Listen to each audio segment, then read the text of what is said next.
Welcome to Stoic Training. I'm glad you're here because today's conversation might just change the way you see yourself and how others see you. Here's the thing. Truly intelligent men, they've got a secret. It's not about having all the answers or knowing the capital of every country. Their real power is in knowing when to keep their mouths shut. Sometimes, what you don't say says more about you than any clever quote ever could. I've spent years studying people, both through the lens of ancient Stoic wisdom and by sipping too many coffees while watching human nature unfold in real time. And let me tell you, the wisest men I've known have something in common. They don't waste words. They don't rush to fill silence. And they never say things that chip away at their credibility. So today, we're diving into 7 things intelligent men never say. Not because they're flawless, but because they've learned, sometimes the hard way, that these phrases lead nowhere good. Stick around, hit that subscribe button, and let's get wiser together. 1. I already know that. There's a phrase that slips out more often than we'd like to admit. I already know that. It sounds harmless, even confident, but what it really reveals is something far less flattering, a closed mind. And an intelligent man knows better. He knows that the moment we convince ourselves there's nothing more to learn, we've slammed the door on growth. I learned this the hard way. Years ago, I was working with a mentor, a man who carried himself with the quiet certainty of someone who had lived through enough battles to speak sparingly. We were reviewing a process I had done 100 times before. He began explaining something about it, and without thinking, I cut him off with, "Yeah, I know that already." He gave me a look, calm but heavy, and moved on. Later that evening, I realized what I had done, not just interrupted him, but robbed myself of the chance to hear what he saw that I didn't. His years of experience had taught him things that didn't come printed in manuals or outlined in training videos. Things I hadn't lived long enough to understand. When we say, "I already know that," what we're really saying is, "I have nothing left to learn." That's not intelligence. That's arrogance dressed in the costume of competence. And Stoic philosophy cuts right through that illusion. Marcus Aurelius warned us plainly, "You cannot learn anything when you think you already know everything." What he meant was that the ego, our need to seem knowledgeable, to protect the image we've built, becomes the very thing that blocks our growth. It convinces us we're standing on solid ground when we're really balancing on pride. Intelligent men understand that knowledge is not a trophy you win and place on a shelf. It's a river, always moving, always changing. You step in the same place twice, and the water is different each time.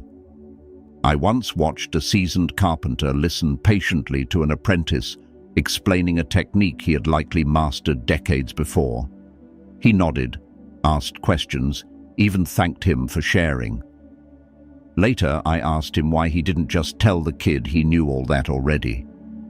He smiled and said, "Because sometimes you learn more by listening to the way someone else sees it."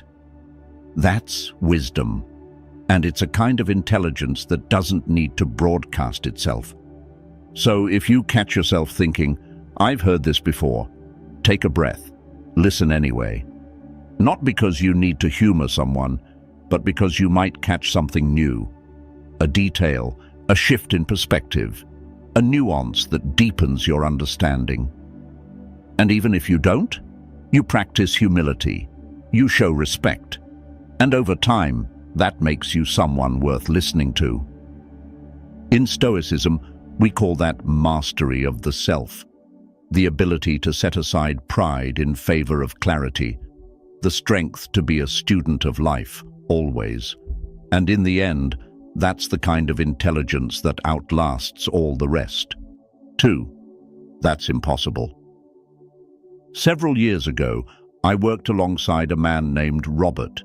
He was sharp, experienced, the kind of leader who seemed to carry the weight of the entire company on his shoulders without ever showing strain. But there was one phrase he used often, almost like a reflex. That's impossible. Any time a new idea surfaced, whether it was a proposal to enter a different market, streamline an outdated system, or even approach a difficult client, he dismissed it with those two words. At first it sounded practical, responsible even.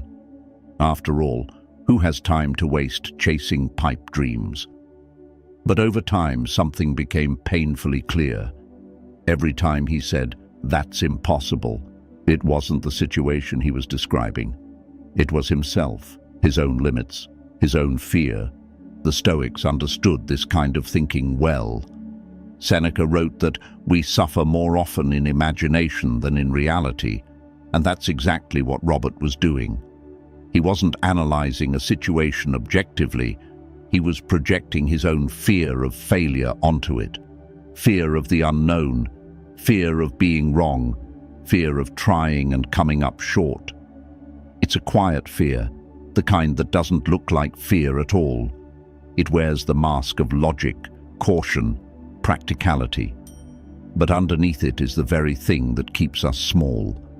The belief that if we can't see the entire path, we shouldn't take the first step.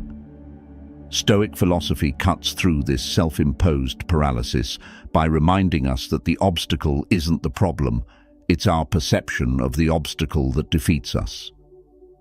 I've seen this firsthand. There was a project I was once part of years after working with Robert. The budget was tight, the timeline shorter than seemed reasonable, and the team inexperienced. Every logical bone in my body told me it couldn't be done, but instead of saying, "That's impossible," I tried something different. I asked myself, what can I control today? What's the next small step I can take? That project turned out to be one of the most successful I've ever worked on, not because we performed miracles, but because we refused to be paralyzed by the scope of the challenge. We stayed focused on the next step, then the next. Marcus Aurelius said, "You have power over your mind, not outside events." And that became the difference. When a man says, "That's impossible," he is declaring defeat before the fight begins. Intelligent men know that what often feels impossible is just unfamiliar. It's not a wall, it's a challenge to step forward. They understand that strength is not built by winning every battle, but by showing up again and again, especially when the odds seem stacked. That's the essence of Stoic courage, not reckless optimism, but disciplined persistence. In life, we are often asked to do difficult things, and the moment we label them impossible, we close the door on ourselves. But the man who learns to take the next step, no matter how small, opens doors no one else even sees. That's not just intelligence. That's wisdom forged in effort. 3. That's not my fault. One of the most damaging sentences a man can utter is, "That's not my fault." It's deceptively simple, and it often feels justified in the moment. When things go wrong, at work, in a relationship, in life, it's natural to want to defend ourselves, to make it clear that the blame belongs somewhere else. But here's the truth. Every time we push responsibility away, we hand over our power with it. Intelligent men understand this deeply. They've learned that responsibility isn't about blame, it's about influence. And if you refuse to take responsibility, even for a small part of the problem, you surrender the chance to be part of the solution. I saw this unfold years ago when a friend of mine, Michael, lost a major client. He was quick to explain why it wasn't his fault. The client was difficult, the market was shifting, his team missed deadlines. All true to a degree. But while he was busy explaining why he wasn't to blame, the opportunity to learn from the experience and improve slipped away. He stayed stuck, repeating the same mistakes, convinced it was always someone else's problem to fix. What he didn't realize was that by refusing to claim any responsibility, he gave up the one thing that could have changed his outcome: control over himself. The Stoics believed that we should focus on what is within our control and release the rest. Epictetus said, "It is not what happens to you, but how you react to it that matters." And that's the key. When we say, "That's not my fault," we place the power to change the situation in someone else's hands. We wait for them to fix it, to make amends, to do better. But when we accept even a small piece of responsibility, we immediately reclaim control. We shift from being passive to active, from powerless to powerful. In my own life, I've found that owning my part, no matter how small, opens doors I didn't see before. It might be as simple as admitting I didn't communicate clearly, or that I could have prepared better, even if others made bigger mistakes. That willingness to take responsibility shifts something inside. It builds trust, both with yourself and with those around you. It shows that you are a man who doesn't wait to be rescued or vindicated. You act. Blame is easy. Responsibility is hard. But responsibility is also where strength lives. The Stoics remind us that we are not here to escape difficulty, but to rise above it. And rising begins with saying, "What can I do differently next time?"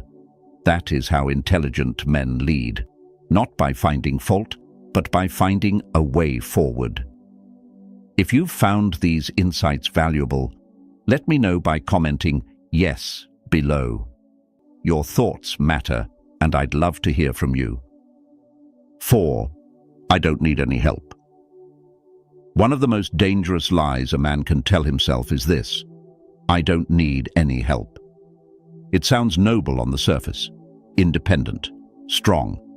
It's a phrase we've been conditioned to admire, especially in a culture that often celebrates the lone wolf, the self-made man who forges his own path and carries his burdens without complaint.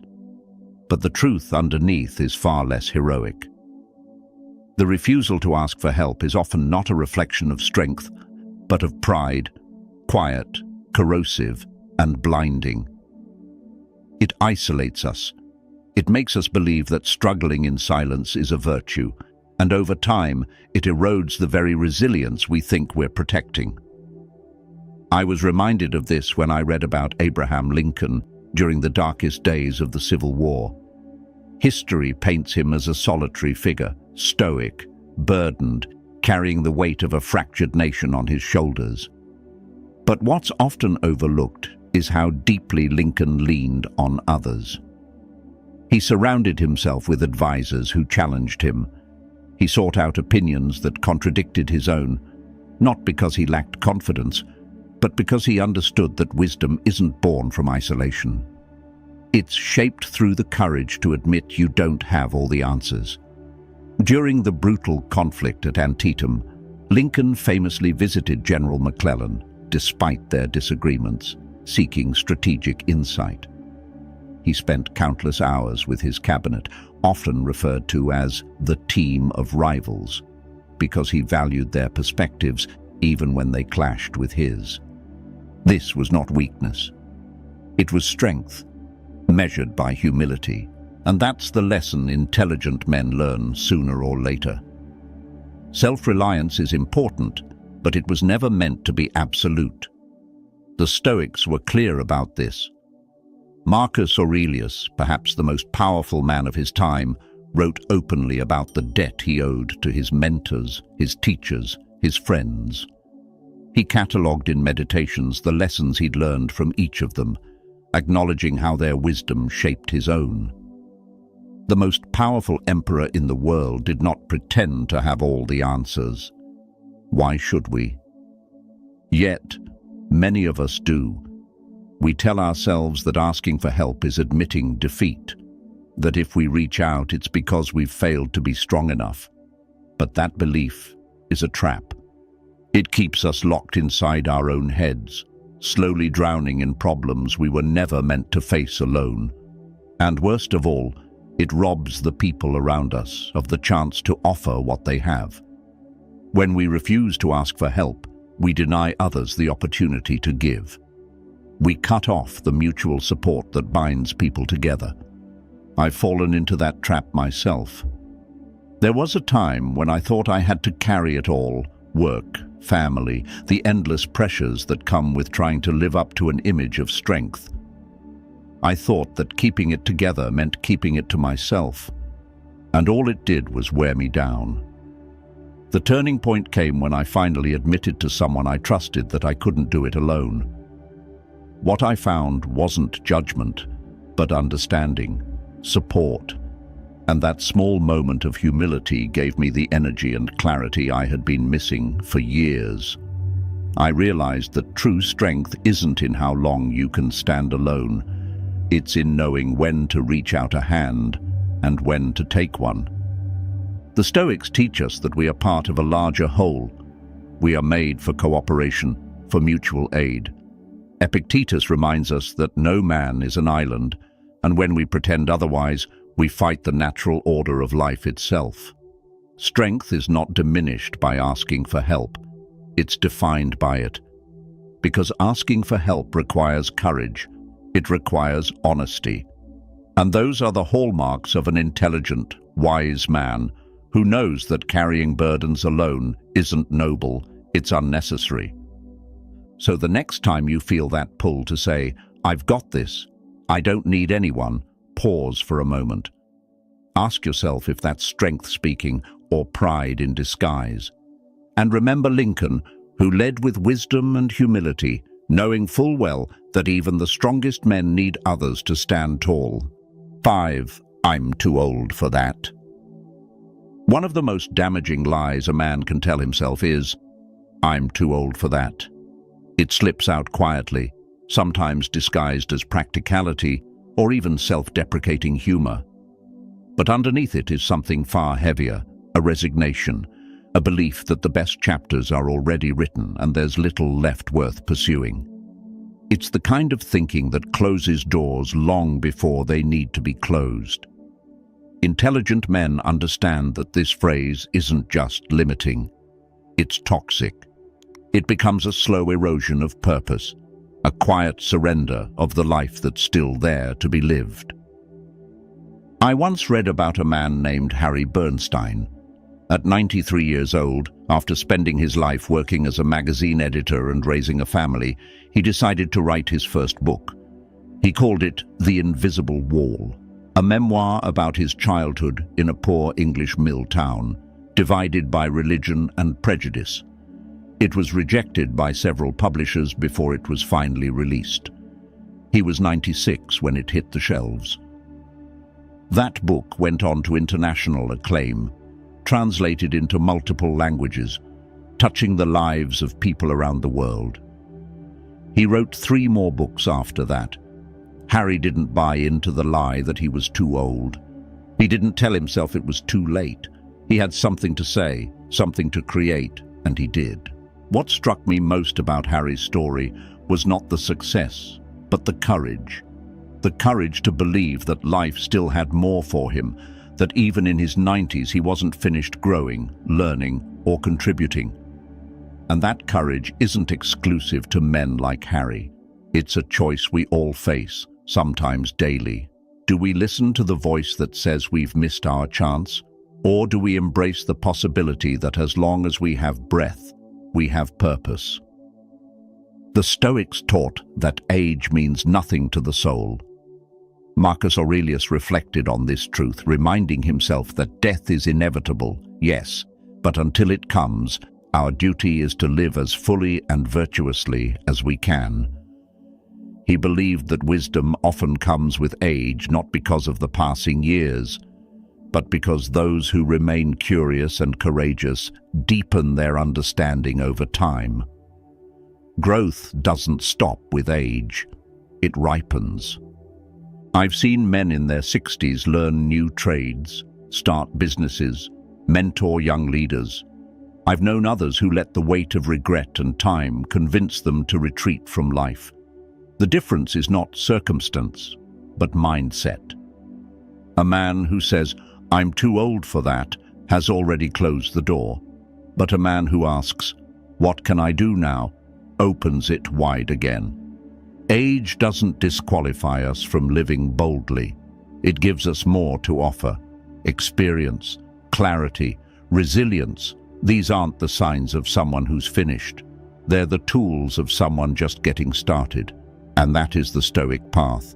To keep learning, keep striving, until the very last moment. Because as long as we are here, there is still work to be done.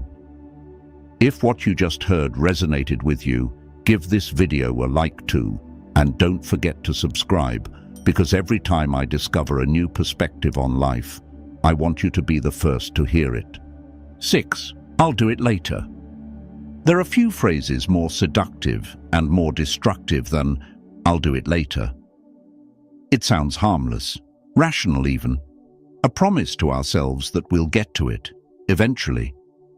But the truth is, later becomes the graveyard where most of our best intentions are quietly buried. Wise men understand this.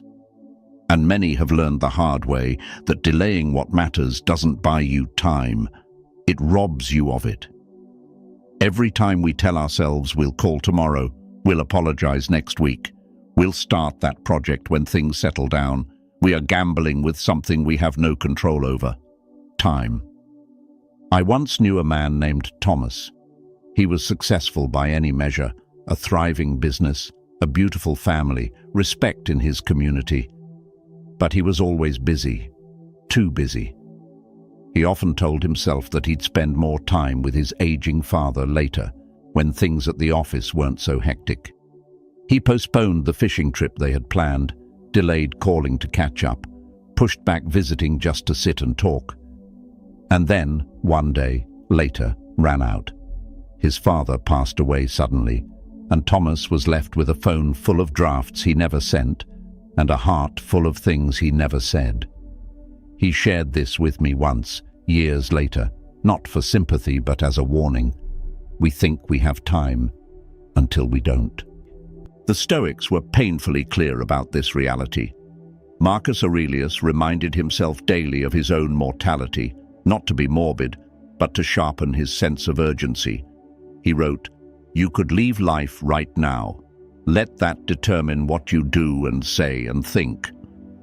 That's not just a philosophical thought experiment. It's a practice. It's a mindset that intelligent men adopt because they know the clock isn't in their hands.